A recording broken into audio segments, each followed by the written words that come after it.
নবনীরদনিন্দিত কান্তিধারম রসসাগর নাগর ভূপবরং।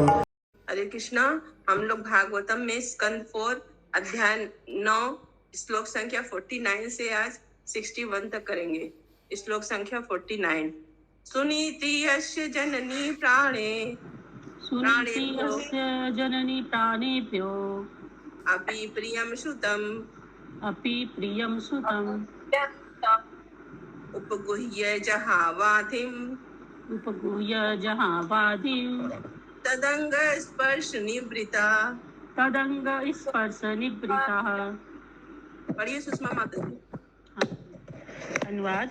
ध्रुव महाराज की अपनी माता सुनीति ने अपने पुत्र के कोमल शरीर को गले लगा लिया, क्योंकि वह उसे अपने प्राणों से भी अधिक प्यारा था। इस प्रकार वह सारा भौतिक सुख भूल गई, क्योंकि वह अत्यंत प्रसन्न थी। हरे कृष्ण। तो यहाँ पे ध्रुव महाराज आ गए हैं और उनकी असली माता और सुरुचि माता दोनों को उन्होंने नमस्कार किया, और यहाँ बस उनकी माता जो थी सुनीति वो उनको गले लगा लिए। श्लोक संख्या 50। पया स्तनाभ्याम सुश्राव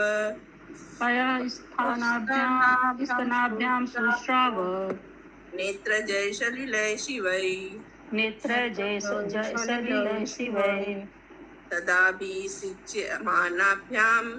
तदाभिषिच्यमानाभ्याम वीर वीर शुभो मुहुः। हे विदुर, सुनीति एक वीर की माता थी। उसके अश्रुओं ने उसके स्तनों से बहने वाले दूध की धारा के साथ मिलकर ध्रुव महाराज के सारे शरीर को भिगो दिया। यह अत्यंत मांगलिक लक्षण था। तात्पर्य: जब श्री विग्रहों की स्थापना की जाती है तो उन्हें दूध, दही तथा जल से स्नान कराया जाता है, और यह संस्कार अभिषेक उत्सव कहलाता है। इस श्लोक में यह विशेष उल्लेख किया गया है कि सुनीति के नेत्रों से बहकर आने वाले आंसू सर्व कल्याणकारी थे। अपनी प्रिय मां द्वारा किए गए इस अभिषेक उत्सव की कल्याणप्रदता इस बात की सूचक थी कि निकट भविष्य में ध्रुव महाराज को उनके पिता का सिंहासन मिलेगा। ध्रुव महाराज के गृह त्याग की कथा यह है कि उनके पिता ने उन्हें अपनी गोद में बैठाने से मना किया, तो ध्रुव ने संकल्प किया कि जब तक उन्हें पिता का सिंहासन प्राप्त नहीं होगा वे घर नहीं आएंगे। अब उनकी माता द्वारा संपन्न यह अभिषेक उत्सव इसका सूचक था। वे महाराज उत्तानपाद का स्थान ग्रहण करने वाले हैं। तो यहाँ पे उनकी जो माता थी अपने अश्रुओं से उनको उनकी और दूध की धारा दोनों से मिलाकर उनका अभिषेक किया, मतलब शरीर को भिगो दिया, तो ये अभिषेक के बराबर हो गया। दूध दही जल से स्नान कराया जाता है जैसे देवों को, उस तरह उनको अपने अश्रु से। कौन सा श्लोक है माता जी? 50 अध्याय 9 50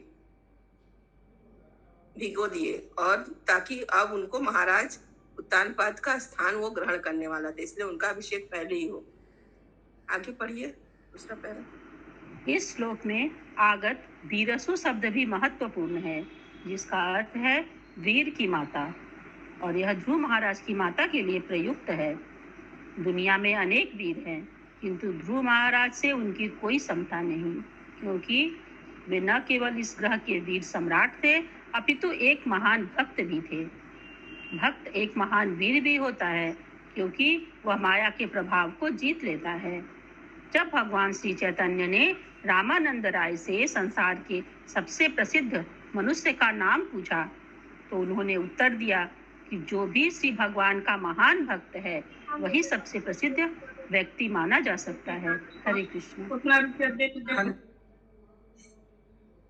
तो यहाँ पे भगवान चैतन्य ने रामानंद राय के बारे में हम लोग पढ़े थे चैतन्य चरितामृत में, कि भगवान उनसे चैतन्य महाप्रभु सारा स्टोरी सुनते थे कृष्ण लीला का, तो उनसे ये भी पूछे थे कि प्रसिद्ध मनुष्य का नाम पूछा, तो उन्होंने बताया यही कि जो भगवान का महान भक्त है वही संसार सबसे प्रसिद्ध व्यक्ति माना जाएगा। किसी का कोई क्वेश्चन है?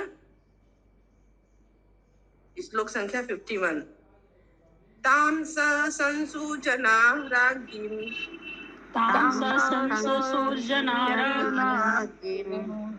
दृष्टया ते पुत्र आर्तिहा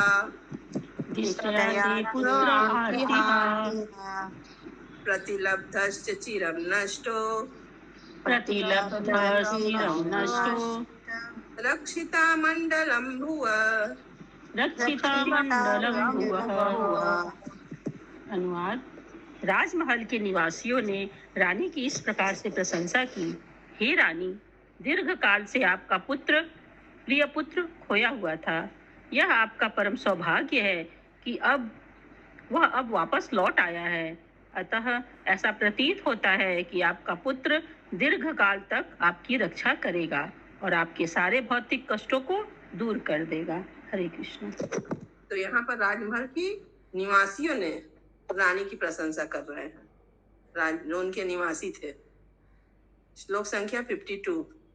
अभ्यर्चिस्त्वयानूनम्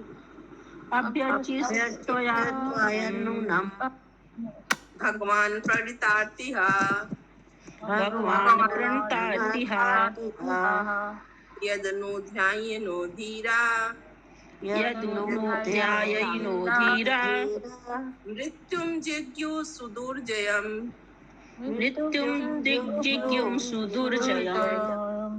अनुवाद। हे रानी, आपने अवश्य ही उन पूर्ण पुरुषोत्तम भगवान की पूजा की होगी जो अपने भक्तों को बड़े संकट से उबारने वाले हैं।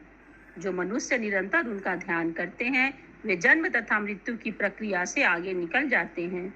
यह पूर्णता प्राप्त करना अत्यंत कठिन है। आगे बढ़िए। तात्पर्य। रानी सुनीति ने तो ध्रुव को खोया हुआ समझ लिया था, किंतु उनकी अनुपस्थिति में वह निरंतर श्री भगवान का ध्यान करती रही, जो भक्तों को समस्त संकटों से उबारने वाले हैं। घर से दूर रहकर मधुवन में ध्रुव महाराज ने ही कठिन तपस्या नहीं की, वरन घर पर रहकर उनकी माता भी उनकी रक्षा और कल्याण हेतु निरंतर श्री भगवान से प्रार्थना करती थी।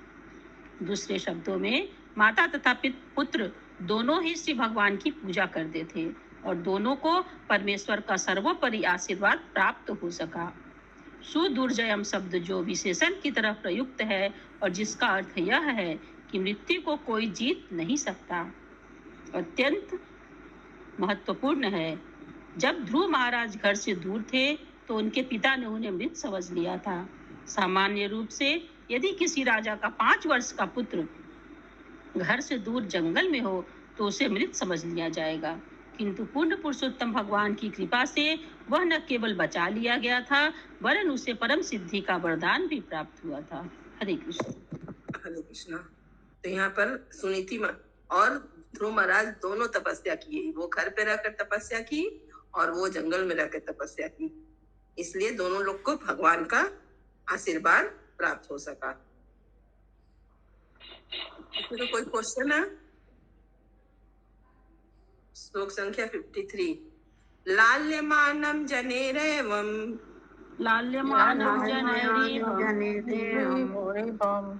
ध्रुवं सह भ्रातरं नृपः आरोप्य कर्णिभिष्ट स्तूयमाने अविस्तपुरम्।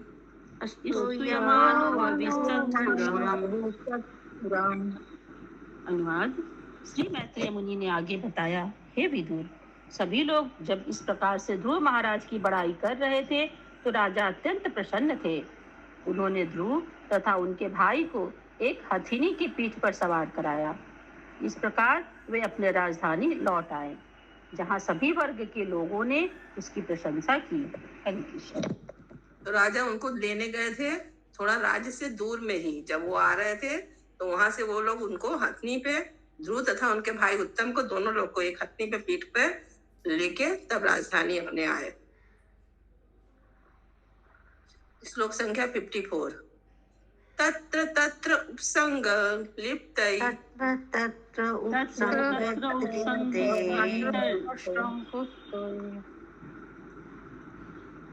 लसत लसत मकर तोरणई लसत मकर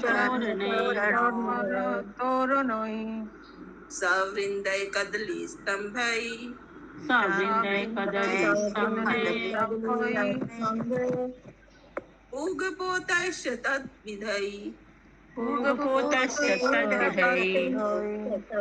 अनुवाद: समस्त नगर केले के स्तंभों से सजाया गया था, जिनमें फूलों तथा फलों से गुच्छे लटक रहे थे, और जहाँ तहाँ पत्तियों तथा टहनियों से युक्त सुपारी के वृक्ष दिख रहे थे।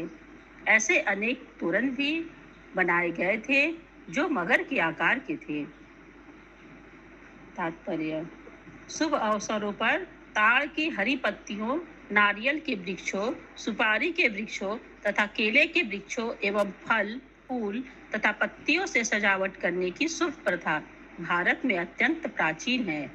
अपने महान पुत्र ध्रुव महाराज के स्वागतार्थ राजा उत्तानपाद ने अच्छा प्रबंध कर रखा था और सभी नागरिक इस समारोह में उत्साह पूर्वक सम्मिलित हुए। हरे कृष्ण। आज भी हम लोग केला के वृक्ष से, आम के पल्लों से सब सजाते हैं, पत्तियों से। श्लोक 55। चूत पल्लव वाशस्त्रं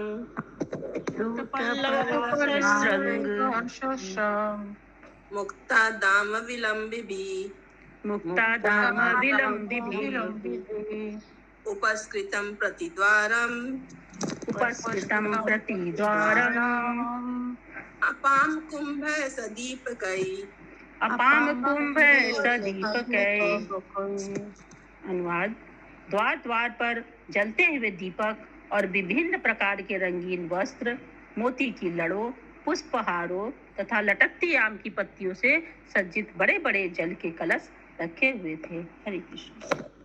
तो सब द्वार को सजाया गया, दीपक से, रंगीन वस्त्र से, मोती से, आम की पत्तियों से, जल कलश से सब सजाया हुआ था। श्लोक संख्या 56। प्राकार्यै गोपुरोगारै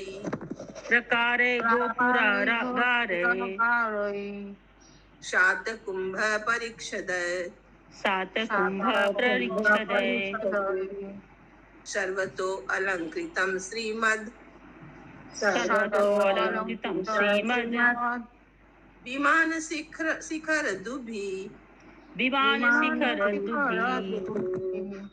अनुवाद: राजधानी में अनेक महल, नगर द्वार तथा परकोटे थे, जो पहले से ही अत्यंत सुंदर थे, किंतु इस अवसर पर उन्हें सुनहरे आभूषणों से सजाया गया था। नगर के महलों के कंगूरे तो चमक ही रहे थे, साथ ही नगर के ऊपर मंडराने वाले सुंदर विमानों के शिखर भी।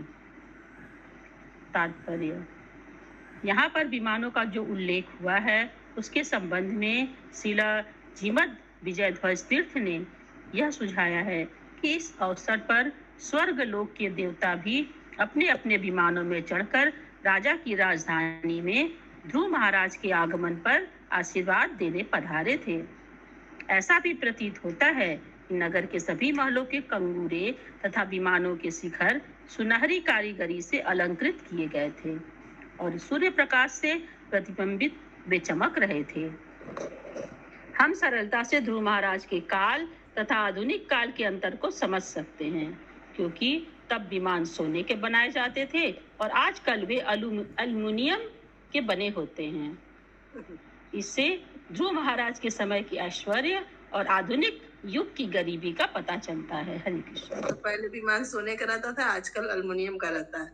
अभी भारत गरीब हो गया है, हम लोग का देश। पहले अमीर था ध्रुव महाराज के समय में। किसी का कोई क्वेश्चन है? पहले सोने का चिड़िया था। विमान के बारे में, देवता लोग का विमान। ठीक है, श्लोक संख्या 57। मृष्ट चत्वर रथ्यात्मार्गम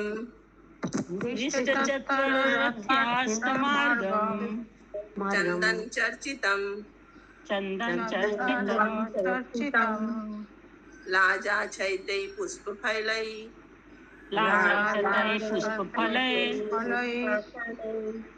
तंडुलै वली भी उत्तमम तण्डुलक्लिनीयुतम्। अनुवाद। नगर के सभी चौके, गलियां, मार्ग तथा चौराहों की अटारियां अच्छी तरह स्वच्छ करके चंदन जल से छिड़की गई थी और सारे नगर में धान तथा जौ जैसे शुभ अन्न, फूल, फल तथा अन्य अनेक शुभ उपहार सामग्रियां बिखेरी हुई थी। हरे कृष्ण। नगर की सजावट के बारे में अभी चर्चा चल रहा है। श्लोक संख्या 58-59। ध्रुवाय प्रतिदृष्टाय तत्र तत्र पुरस्त्रियः सिद्धार्था अच्छत दध्यम् दुर्वापुषु फलानि च उपजह्युः प्रयुज्याना वात्सलादाशिष सति शिलवस्तद् गीतानि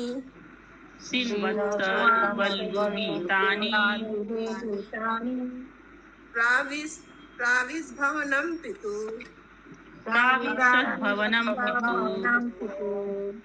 अनुवाद। इस प्रकार जब ध्रुव महाराज मार्ग से जा रहे थे तो पास पड़ोस की समस्त भद्र महिलाएं उन्हें देखने हेतु एकत्र हो गईं।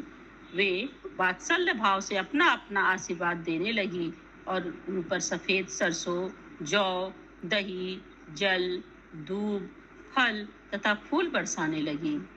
इस प्रकार ध्रुव महाराज स्त्रियों द्वारा गाए गए मनोहर गीत सुनते हुए अपने पिता के महल में प्रविष्ट हुए। हरे कृष्ण।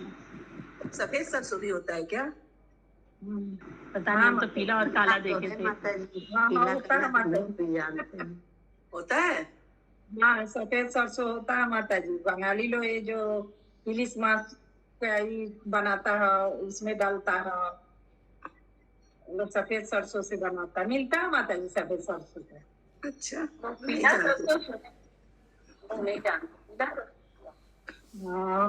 हम लोग भी मंगाते थे पहले माता जी से बनता था तो।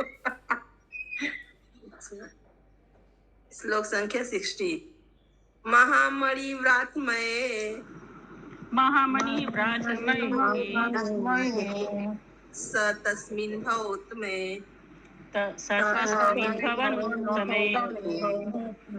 लालितो नितरां पित्रा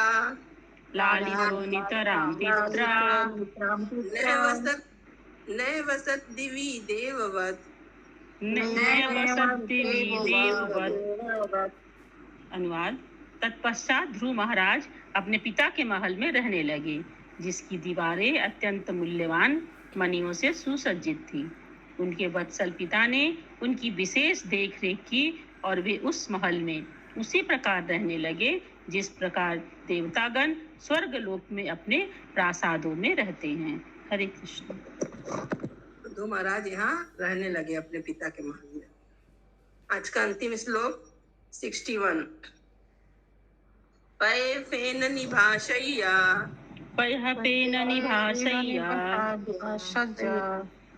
तान्तारुक्म परीक्षदा आसनानि